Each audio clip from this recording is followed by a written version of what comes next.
Hello friends, this is Poonam and welcome to Subira study points. तो friends, आज हम discuss करेंगे किशोरावस्था को। इसके अलावा हम आप लोगों को बता दें कि हमने क्या क्या डिस्कस कर लिया है। तो जो यूनिट फर्स्ट है इसकी KVSPRT की पहली वाली यूनिट यानी कि विद्यार्थी को समझना, इसमें हम विकास की परिपक्वता, विकास की अवधारणा, विकास के सिद्धांत, बहस, विकास कार्य और चुनौतियाँ या फिर विकास के जो भी क्षेत्र हैं, इन सभी पर हमने चर्चा कर ली है।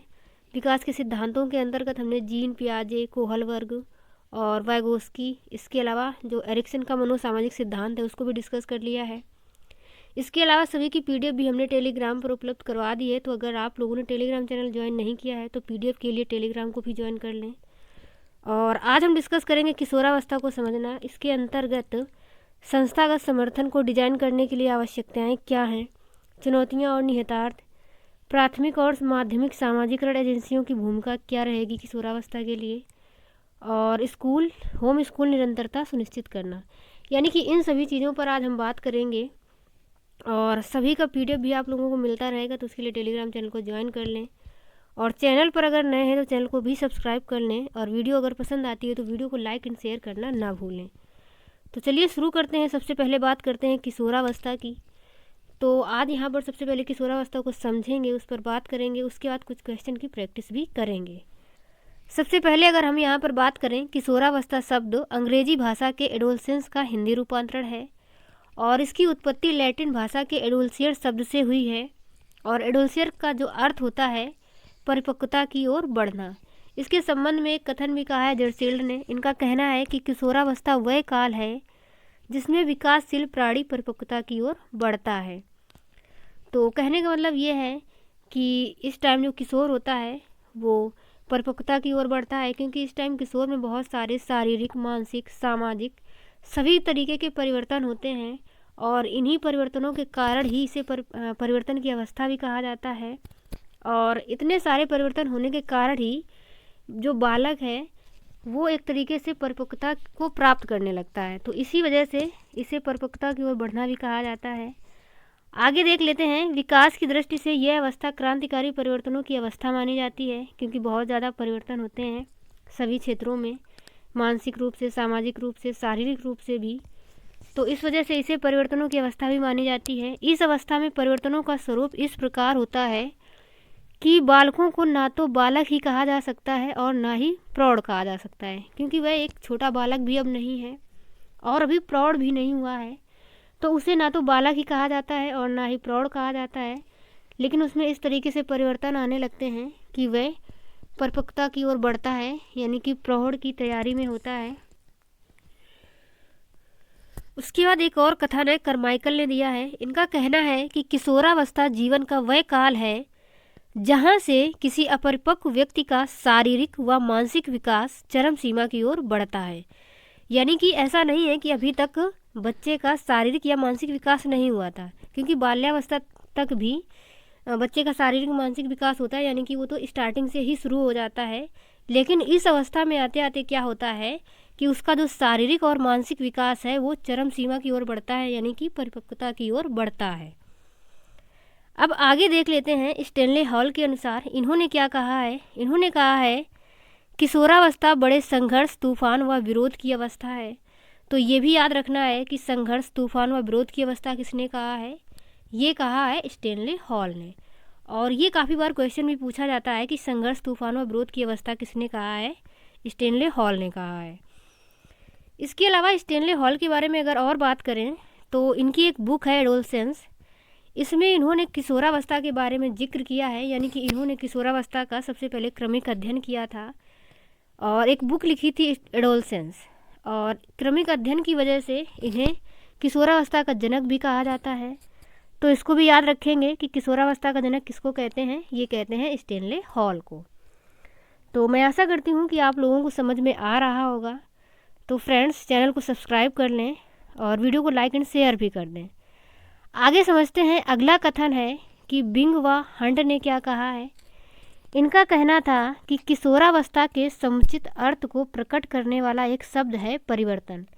यानी कि इन्होंने किशोरावस्था को एक शब्द से परिभाषित किया है और वो शब्द है परिवर्तन। यानी कि इन्होंने किशोरावस्था को परिभाषित करने के लिए परिवर्तन शब्द का यूज किया है, यानी कि परिवर्तन का काल कहा है। तो ये भी पूछा जाता है कई बार कि परिवर्तन का काल किस अवस्था को कहा जाता है, तो किशोरावस्था को कहा जाता है। लेकिन किशोरावस्था को परिवर्तन का काल किसने कहा है, तो ये कहा है बिंग व हंट ने। तो इसको भी याद रखेंगे। और ये परिवर्तन सामाजिक या मनोवैज्ञानिक होता है। तो ये कथन था बिंग व हंट का, इसको भी आप लोग याद रखेंगे। आगे बात कर लेते हैं कि परिवर्तनों की इस अवस्था में माता पिता, शिक्षक, अभिभावक तथा अन्य जो लोग कल्याण में रुचि रखते हैं और समाज व राष्ट्र की प्रगति चाहते हैं, तो उन्हें किशोरों के विकास पर विशेष रूप से ध्यान देना चाहिए, क्योंकि किशोर ही वर्तमान की शक्ति और भविष्य की आशा है। तो हमें काफ़ी ध्यान देना है किशोरों पर, क्योंकि किशोरों में काफ़ी ज़्यादा चेंजेस होते हैं, एकदम से बहुत सारे परिवर्तन आते हैं। तो इस टाइम बच्चे को खुद मतलब समायोजन करने में समस्याएं होती हैं। तो ऐसे में माता पिता, शिक्षक या जो लोग भी समाज का कल्याण चाहते हैं, तो उन्हें किशोरों पर ध्यान देना है, उन्हें सही निर्देश देना है, क्योंकि ये एक ऐसी अवस्था होती है, बच्चों को जैसे निर्देश मिलेंगे वो उसी तरफ उन्मुख हो जाएंगे। तो हमें ध्यान रखना है और ये कोशिश करनी है कि बच्चों को अच्छे से अच्छे निर्देश दिए जाएं, ताकि जो भविष्य है उसको सुधारा जा सके और अच्छे भविष्य का निर्माण किया जा सके। उसके बाद आगे समझ लेते हैं किशोरावस्था को 2 भागों में बांटा गया है, और ये बांटा है हॉरलॉक ने। तो इन्होंने किशोरावस्था को 2 भागों में बांटा है, पूर्व किशोरावस्था और उत्तर किशोरावस्था। पूर्व किशोरावस्था जो कि 13 से 16 वर्ष चलती है, और उत्तर किशोरावस्था जो कि 17 से 21 वर्ष चलती है। उसके बाद सबसे पहले समझते हैं पूर्व किशोरावस्था को। तो बालिकाओं में इसका प्रारंभ 13 वर्ष से और बालकों में 1 वर्ष बाद यानी कि लगभग 14 वर्ष से शुरू होता है। और यह अवस्था समस्या बाहुल्य की अवस्था रहती है, क्योंकि तीव्र शारीरिक परिवर्तन होने के कारण समायोजन संबंधी समस्याएं उत्पन्न होती हैं।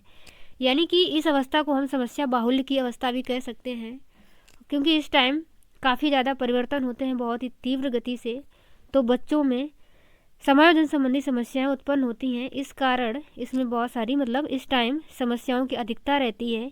इसी वजह से इस अवस्था को समस्या बाहुल्य की अवस्था भी कहा जाता है। तो इसको भी याद रखना है कि समस्या बाहुल्य की अवस्था कौन सी होती है, तो वो होती है किशोरावस्था।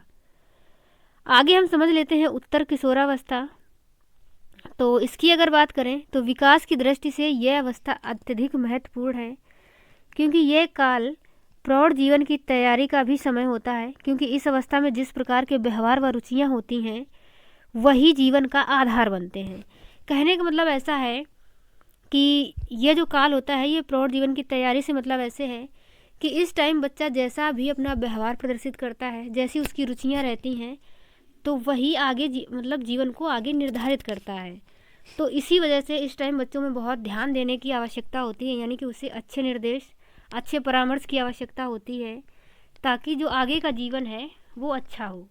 यदि वह गलत रास्ते या गलत तरीके अपना लेते हैं, उसे सही निर्देशन या सही परामर्श नहीं मिलते, तो वो गलत डायरेक्शन में भी जा सकता है, जो कि आगे जीवन के लिए खतरनाक हो सकता है। तो इस वजह से इस अवस्था में काफ़ी किशोरों में ध्यान देने की आवश्यकता है। आगे समझते हैं किशोरावस्था में विकास के सिद्धांत। त्वरित विकास का सिद्धांत जो कि दिया है स्टेनले हॉल ने, और इनका कहना था कि किशोरों में जो भी परिवर्तन आते हैं वो आकस्मिक होते हैं, उनका पूर्व के विकास से कोई संबंध नहीं होता है। यानी कि किशोरों में जो भी परिवर्तन होते हैं वो तुरंत ही होते हैं, एकदम से होते हैं, अचानक होते हैं। तो इस वजह से इनके सिद्धांत को कहा गया है त्वरित विकास का सिद्धांत। इनका एक कथन भी है कि किशोर अथवा किशोरी में जो शारीरिक व मानसिक परिवर्तन होते हैं वो एकदम से छलांग मार के आते हैं। जबकि इसके अपोजिट एक और सिद्धांत है क्रमिक विकास का सिद्धांत, और जिसके समर्थक हैं थॉर्नडाइक, किंग और हेलिंगवर्थ। इनका कहना था कि विकास क्रम में उत्पन्न जो भी भिन्नताएं देखने को मिलती हैं या जो भी नवीनताएं देखने को मिलती हैं वो एकदम ना आकर के धीरे धीरे आती हैं। यानी कि कोई भी परिवर्तन एकदम से नहीं होता, बल्कि वह धीरे धीरे से होता है, क्रम से होता है।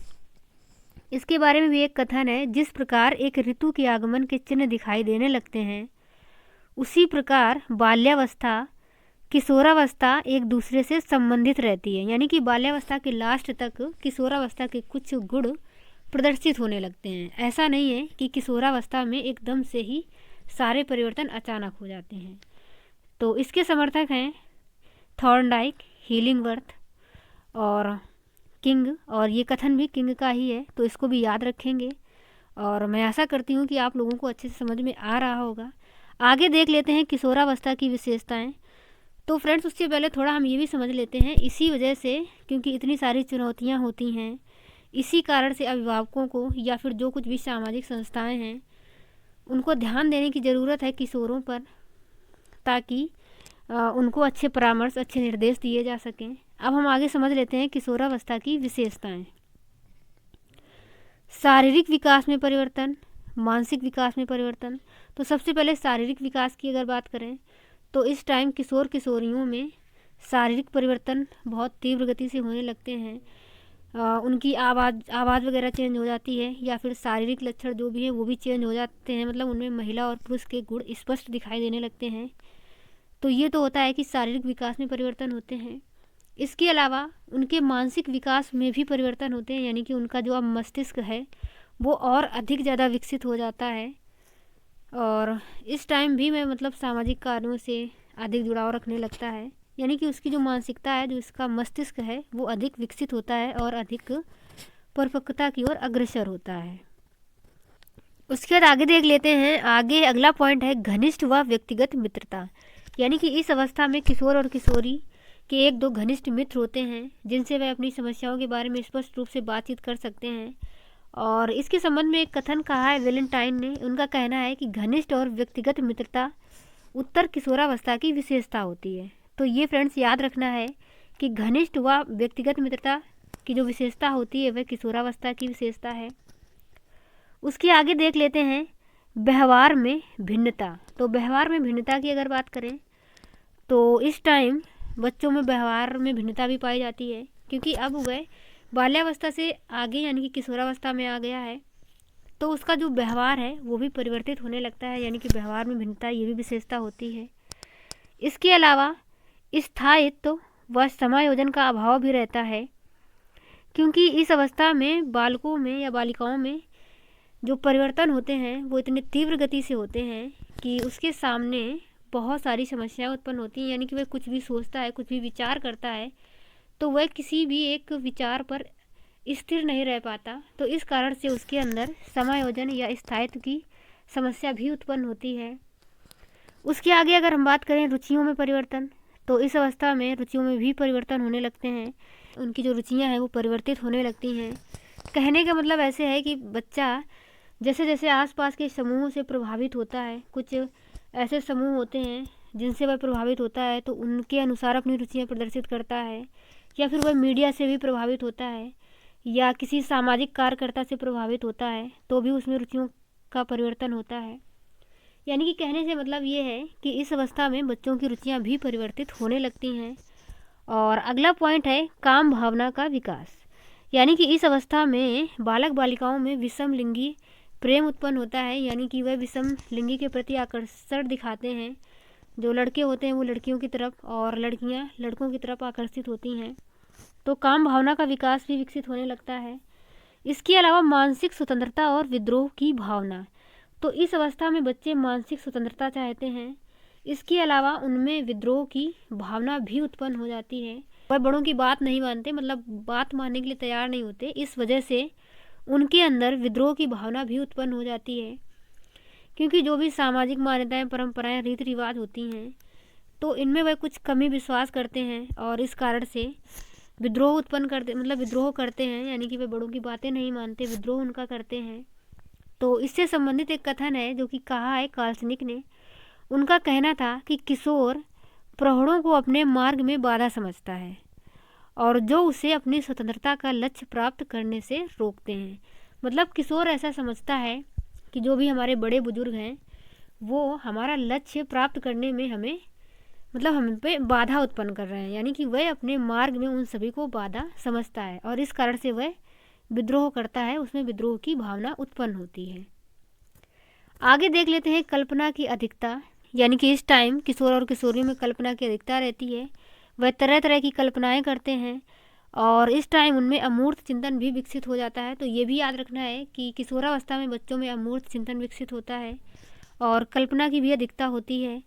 इसके अलावा उनमें आत्मसम्मान की भावना भी विकसित होती है, यानी कि वह छोटी छोटी बातों में अपने आप को अपमानित या तिरस्कृत महसूस करते हैं, क्योंकि उनके अंदर आत्मसम्मान की भावना विकसित हो जाती है। इसके अलावा परमार्थ की भावना भी विकसित होती है, यानी कि परमार्थ से कहने का मतलब ये है कि इस अवस्था में बच्चे दूसरों का उपकार करना और दूसरों की सहायता करना, इन सभी चीज़ों की जो भावना है उनके अंदर प्रबल हो जाती है और देश प्रेम, त्याग, बलिदान आदि चीज़ें काफ़ी दिखाई देती हैं। तो परमार्थ की भावना विकसित होती है। और अगला जो पॉइंट है समूह को महत्व। तो समूह को महत्व से मतलब है कि जो भी उसके समूह के सदस्य यानी कि जो भी उसके दोस्त होते हैं वो उनको काफ़ी अधिक महत्व देता है और धार्मिक भावना भी इस अवस्था में जागृत हो जाती है। इसके अलावा व्यवसाय चुनाव की चिंता भी होती है। तो क्योंकि हमने जो एरिक एरिक्सन का मनोसामाजिक सिद्धांत पढ़ाया था उसमें बताया था कि जो अवस्था होती है 12 से 18 वर्ष तक की पहचान बनाम संभ्रांति, यानी कि इस अवस्था में बच्चा ये भी चाहता है कि उसे अपनी कुछ न कुछ पहचान भी बनानी, उसे कुछ करना है, यानी कि व्यवसाय चुनाव की चिंता भी होने लगती है। उसके बाद कुछ इम्पोर्टेंट पॉइंट्स हैं किशोरावस्था से, उनको देख लेते हैं।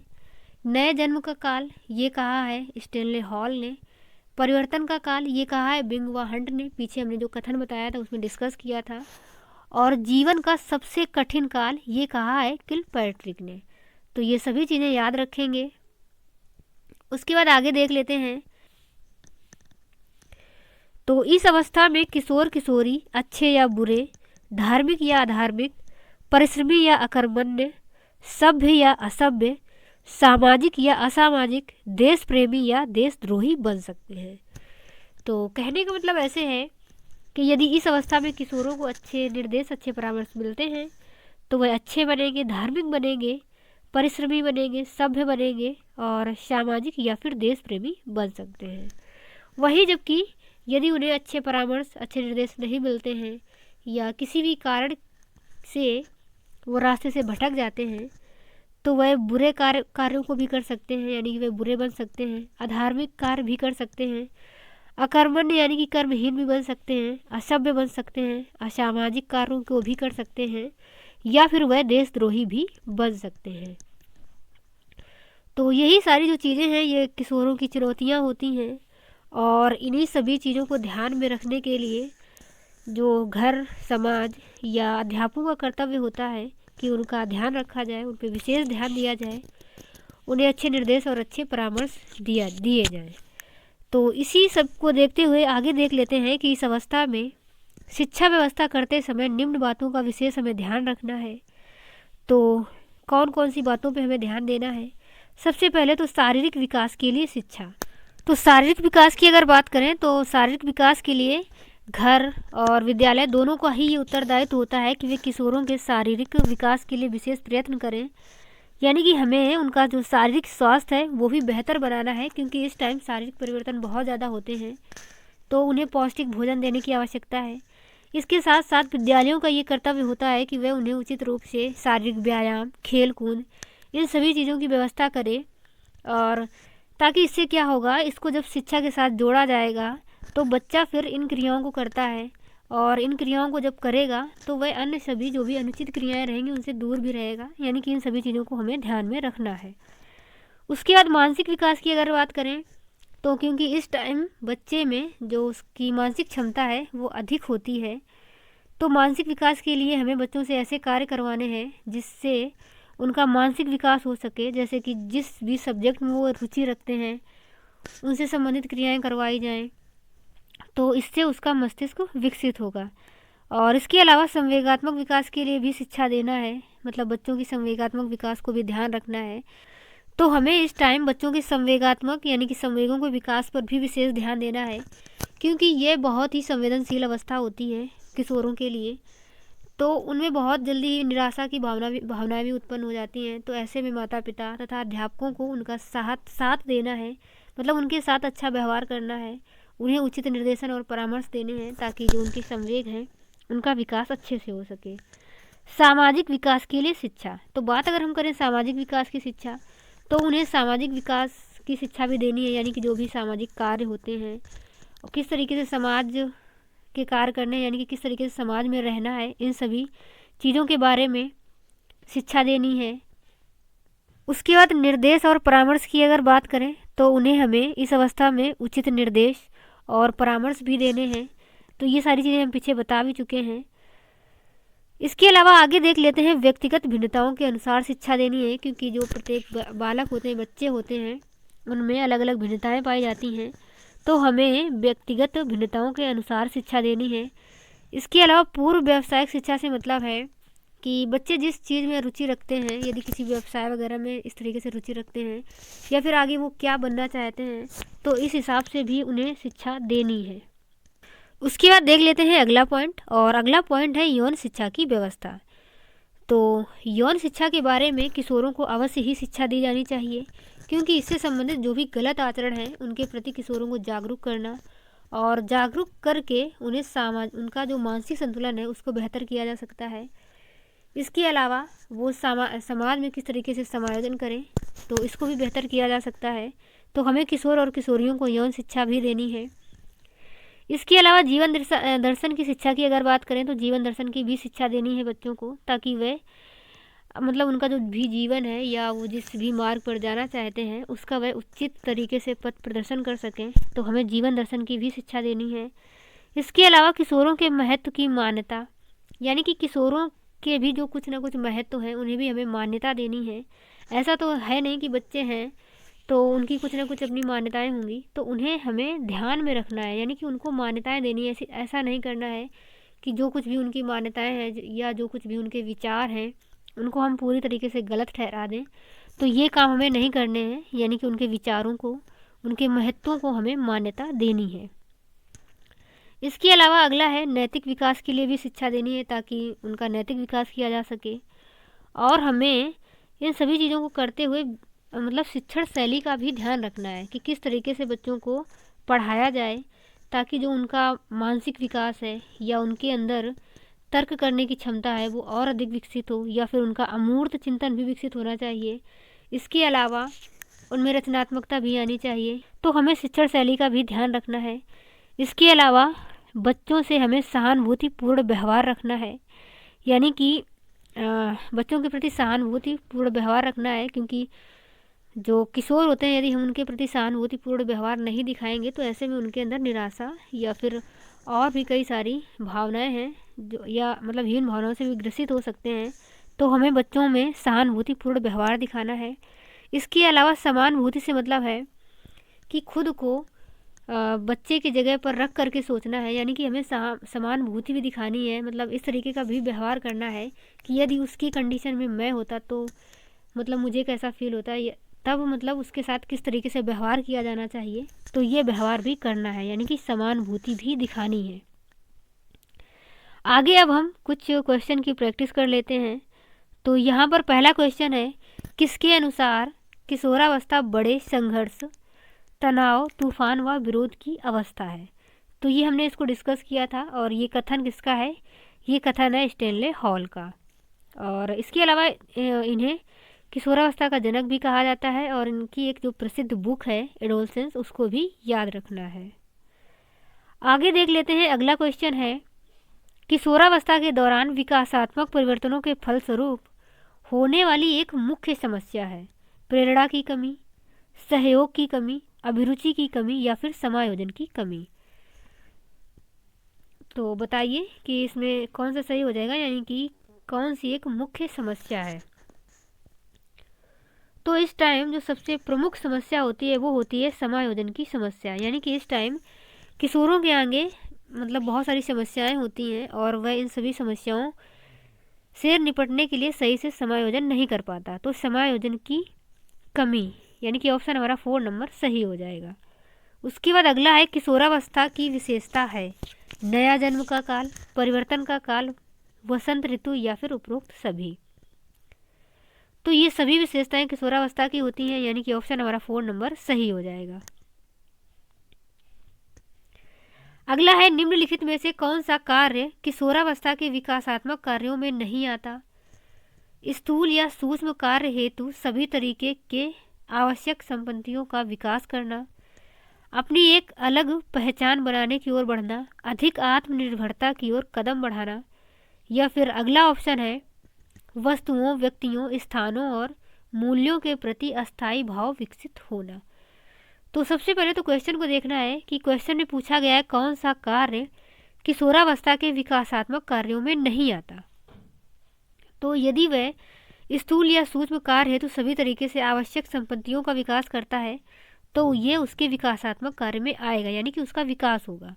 यदि वह अपनी अलग पहचान बनाने की ओर कदम बढ़ा रहा है, यानी कि वह अपनी पहचान बनाना चाहता है, तो भी ये विकासात्मक कार्य में आएगा। आत्मनिर्भरता की ओर यदि कदम बढ़ा रहा है तो भी विकासात्मक कार्य में आएगा। उसके अलावा यहाँ पर क्योंकि नहीं पूछा गया है कि कौन सा विकासात्मक कार्य में नहीं आएगा, तो अगला ऑप्शन देख लेते हैं। और अगला ऑप्शन है, वस्तुओं, व्यक्तियों, स्थानों और मूल के प्रति अस्थायी भाव विकसित करना। तो ये उसके विकासात्मक कार्य में नहीं आएगा, यानी कि वह इन सभी चीज़ों के बारे में यदि अस्थायी भाव विकसित कर रहा है तो यहाँ पर उसका कोई विकास नहीं हो रहा, यानी कि ऑप्शन हमारा 4 नंबर सही हो जाएगा। उसके बाद जो अगला क्वेश्चन है, कौन सी अवस्था में अहम बनाम भूमिका द्वंद्व का प्रसार होता है? बाल्यावस्था, किशोरावस्था, प्रौढ़ावस्था या फिर शैशवावस्था? तो हमने जब एरिक्सन का मनोसामाजिक सिद्धांत पढ़ाया था तो उसमें बताया था कि एक अवस्था के बारे में बताया था, पहचान बनाम संभ्रांति। तो ये वही अवस्था है, अहम बनाम द्वंद्व, यानी कि अहम बनाम यानी कि वह खुद की पहचान बनाना चाहता है। तो ये जो अवस्था चलती है ये चलती है 12 से 18 वर्ष, और यानी कि किशोरावस्था वाली अवस्था होती है। तो ऑप्शन हमारा 2 नंबर सही हो जाएगा। बालक अपने व्यवहार की सामाजिक स्वीकृति जिस अवस्था में चाहता है वह अवस्था कौन सी है?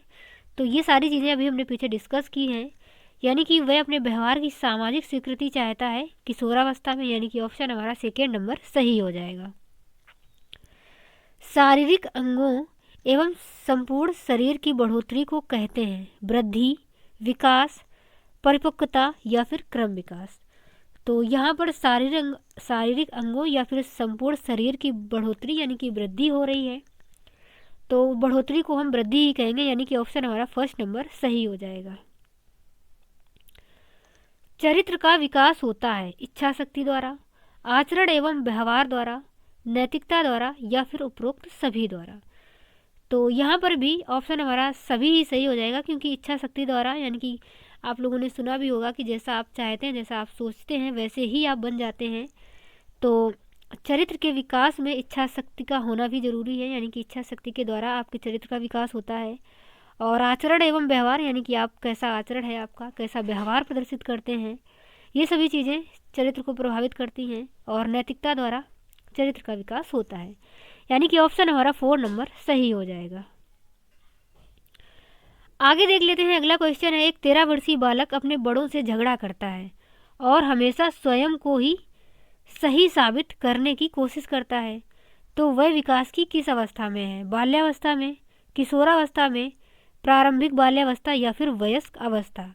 तो ये भी अभी हमने बताया था कि जो किशोर होता है वो प्रौढ़ों को अपने मार्ग की बाधा समझता है, मतलब उसे ये लगता है कि वह ही सही है और जो भी बड़े या जो भी मतलब उसको रोक टोक रहे हैं वो गलत हैं और वो उसके लक्ष्य को प्राप्त करने में बाधा उत्पन्न कर रहे हैं, यानी कि वह खुद को ही सही बताता है। तो ये अवस्था होती है किशोरावस्था, यानी कि ऑप्शन हमारा 2 नंबर सही हो जाएगा। अगला क्वेश्चन है, शैशवावस्था की मुख्य विशेषता क्या नहीं है? चिंतन प्रक्रिया, सीखने की प्रक्रिया में तीव्रता, जिज्ञासा की प्रवृत्ति या फिर अनुकरण द्वारा सीखने की प्रवृत्ति। तो शैशवावस्था में आप लोगों को हमने पढ़ाया था कि इस अवस्था में बच्चा बहुत छोटा होता है, वह कुछ भी नहीं जानता, तो वह अनुकरण द्वारा सीखता है।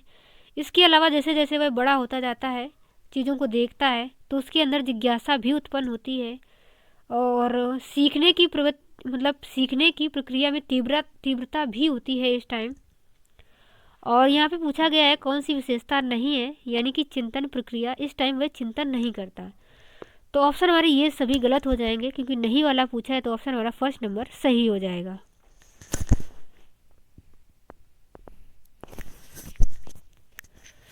अगला क्वेश्चन है, तनाव और क्रोध की अवस्था है बाल्यावस्था, वृद्धावस्था, किशोरावस्था या फिर शैशवावस्था। तो तनाव और क्रोध की जो अवस्था होती है वो होती है किशोरावस्था। उसके बाद हम देख लेते हैं अगला क्वेश्चन, और अगला क्वेश्चन है, निम्नलिखित में से कौन किशोरावस्था का विकासात्मक कार्य नहीं है? व्यवसाय का चयन, आत्म पहचान का विकास, शारीरिक परिवर्तनों को स्वीकार करना या फिर वस्तु स्थायित्व प्राप्त करना। तो यहाँ पर जो हमने पियाजे का संज्ञानात्मक विकास का सिद्धांत बताया था उसमें पढ़ाया था कि जो वस्तु स्थायित्व प्राप्त करना होता है ये शैशवावस्था की विशेषता होती है। तो यानी कि यहाँ पर विकासात्मक कार्य नहीं है, किशोरावस्था के लिए पूछा गया है, तो नहीं वाला पूछा है, यानी कि ऑप्शन हमारा 4 नंबर सही हो जाएगा। जबकि व्यवसाय का चयन, आत्म पहचान का विकास और शारीरिक परिवर्तनों को स्वीकार करना, ये सारी चीज़ें किशोरावस्था की विशेषताएं होती हैं। तो यहाँ पर हमारा ऑप्शन 4 नंबर यानी कि वस्तु स्थायित्व प्राप्त करना ये सही हो जाएगा। ये शैशवावस्था में होता है, जो कि पियाजे की पहली अवस्था होती है संवेदीगामक अवस्था। अब आगे देख लेते हैं, निम्नलिखित में से कौन सा संज्ञानात्मक कार्य पद्धति के स्वास्थ्य स्तर को बनाए रखने में सहायता प्राप्त करने के लिए उपयुक्त नहीं है? क्रीड़ा में भाग लेना, गतिहीन जीवन शैली, क्रॉसवर्ड पहेली पर काम करना या फिर पठन करना। तो यहाँ पर संज्ञानात्मक कार्य की बात हो रही है, यानी कि यदि आप क्रीड़ा में भाग लेंगे तो संज्ञान का मतलब क्योंकि मानसिक क्षमताओं से होता है, यानी कि ज्ञान से होता है। तो यदि आप किसी भी प्रकार के खेल कूद में भाग लेते हैं तो वहाँ पर संज्ञान का प्रयोग होता है, यानी कि आप अपने मानसिक क्षमताओं या ज्ञान के हिसाब से कोई भी निर्णय लेते हैं। तो खेल में भी निर्णय लेने की आवश्यकता होती है, खेल कूद में। तो यहाँ पर संज्ञानात्मक कार्य होगा। और क्रॉसवर्ड पहेली, तो यहाँ पर भी संज्ञान का यूज होगा। यदि आप किसी भी पहेली को सॉल्व कर रहे हैं या किसी भी पहेली पर किसी भी प्रकार का कोई काम करते हैं तो संज्ञान होगा वहाँ पर। पठन करने में भी संज्ञानात्मक कार्य होगा। जबकि गतिहीन जीवन शैली, यानी कि पूरी तरीके से वह गतिहीन है, तो यहाँ पर संज्ञानात्मक का रोल नहीं रहेगा, यानी कि ऑप्शन हमारा बी नंबर सही हो जाएगा।